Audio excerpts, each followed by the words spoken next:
Good morning मित्रांनो. तर आज आपण BSc नर्सिंग 4th सेमिस्टरमधला फार्मॅकॉलॉजीतला drugs used in the disorder of ear, nose, throat आणि आय बघणार आहोत. तर मित्रांनो, पहिल्यांदा आपण बघणार आहोत topical applications for the ear. मग बाबांना topical applications of the ear हे कुठं असू शकतात? असे ड्रग्स जे की आपण कुठे यूज करणार? कानामध्ये. पहिला ड्रगचं नाव आहे सोडा ग्लिसरीन एअर ड्रॉप.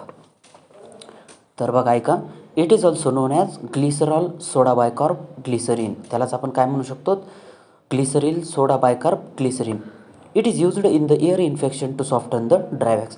मग हा जो एअर म्हणजे हा जो ड्रग्स आहे तो आपण कुठे यूज करणार? जो काही आपल्याला कानामधला जो मूळ आहे त्याला सॉफ्ट करण्यासाठी यूज करतो आणि त्यालाच आपण काय म्हणू शकतो? It is the softest drug. तर मग मेकॅनिझम ॲक्शन कशी असेल त्याची? Soda bicarb glycerine ear drop is an ear wax softener. मग तेच काय आहे? एअर वॅक्स सॉफ्टनर आहे. It works by softening the dry hardest wax. त्याचं काम काय आहे? जो काही हार्ड झालेला वॅक्स आहे त्याला काय करायचं? सॉफ्ट करायचं. This wax removal and reduces discomfort. आणि ह्या हा जो ड्रग टाकल्याच्यानंतर तो काय करू शकतो? जो काही आपल्याला त्रास देणारा जो मूळ आलेला आहे त्याला आपल्याला काय करतो? तो सॉफ्ट करण्याचं काम करतो. मग इंडिकेशन्स आहेत. मग इंडिकेशन्स तुम्ही याला कुठं कुठं यूज करू शकतात? Soften the year wax. Soften काय म्हणजे इंडिकेशन्स म्हणजे काय पहिल्यांदा तुम्हाला माहीत असलं पाहिजे. इंडिकेशन्समध्ये हे जो ड्रग आहे त्याला आपण कुठं यूज करतो? तो. मग सेकंड आहे इयर इरिटेशन. जो काही कानामध्ये गुदगुल म्हणजे काही होत असेल त्रास तर आपण तिथं. 3 नंबर आहे temporary ear loss due to ear wax. Temporary ear loss होतो. कशामुळं? एअर वॅक्समुळं. जो काही कानामधला जो मूळ आहे, एअर वॅक्स आहे, त्याच्यामुळे आपल्याला कधी कधी कमी ऐकायला येतं. म्हणून सुद्धा आपण हा ड्रग देऊ शकतो. मग त्याचे डोसेस बघायचे आहेत आपल्याला. मग डोसेस काय आहे? Air drop 3 to 4 drop. हा जो ड्रॉप आहे किती टाकणार आपण? 3 ते 4 थेंब टाकायचं. On impacted air twice day, दिवसातून 2दा. पण किती दिवसासाठी? 3 to 15 days. मग साईड इफेक्ट्स काय असणार त्याचे? साईड इफेक्ट्स बघूया आपण.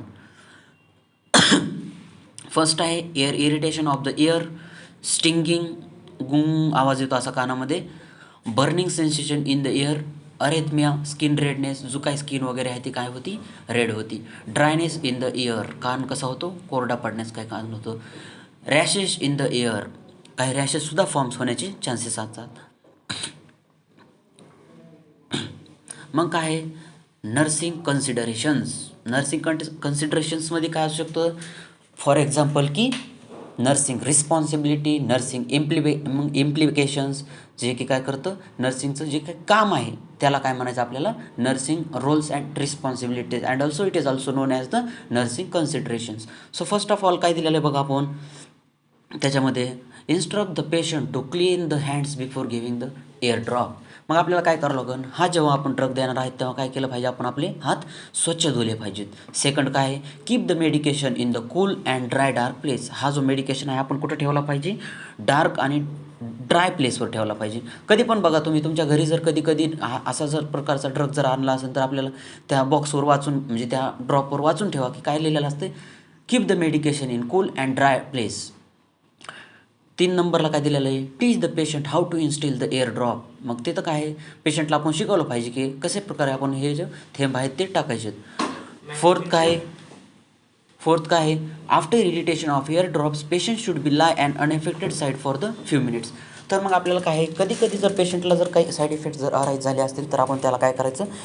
सांगायचं किंवा ते अफेक्टेड जी साईड झालेली आहे त्याच्यावर टाकण्यास मदत होईल.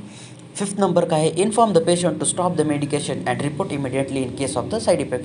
तर मग पेशंटला अजून एक गोष्ट सांगितली पाहिजे, जर बाय चान्स त्यांना तो मेडिकेशन घेतल्याच्या नंतर काही साईड इफेक्ट्स अराईज झालेले असेल तर तेव्हा त्याच क्षणी तो मेडिकेशन काय करायचं? स्टॉप करायचं आणि इमिडिएटली काय करायचं? त्याला स्टॉप करून डॉक्टरला कळवायचं. 6 नंबर काय झालेला आहे? Instruct the patient do not try to remove the ear wax with the ear band. मग पेशंटला अजून एक गोष्ट सांगितली पाहिजे की मामा जो काही एअर वॅक्स तुमच्या कानामध्ये जमलेला आहे त्याला तुम्ही कोणत्या काडीनं वगैरे कशाच्या एअर बँड्सनं काढायचं नाही. हा झाला मित्रांनो आता आपला कोणता? हा झाला सोडा बायकार्ब ग्लिसरीन एअर ड्रॉप. तर आपण बघा पहिल्यांदा एकदा परत अजून एकदा बघून घ्या. सोडा बायकार्ब ग्लिसरीन बघितलं आपण त्याच्यामध्ये आपण हा कोणता आहे एअर ड्रॉप आहे जो काय कानाचं इरिटेशन वगैरे होत असेल तर त्याला काय करायचं काम करतं स्टॉप करायचं काम करतं. थँक्यू मित्रांनो.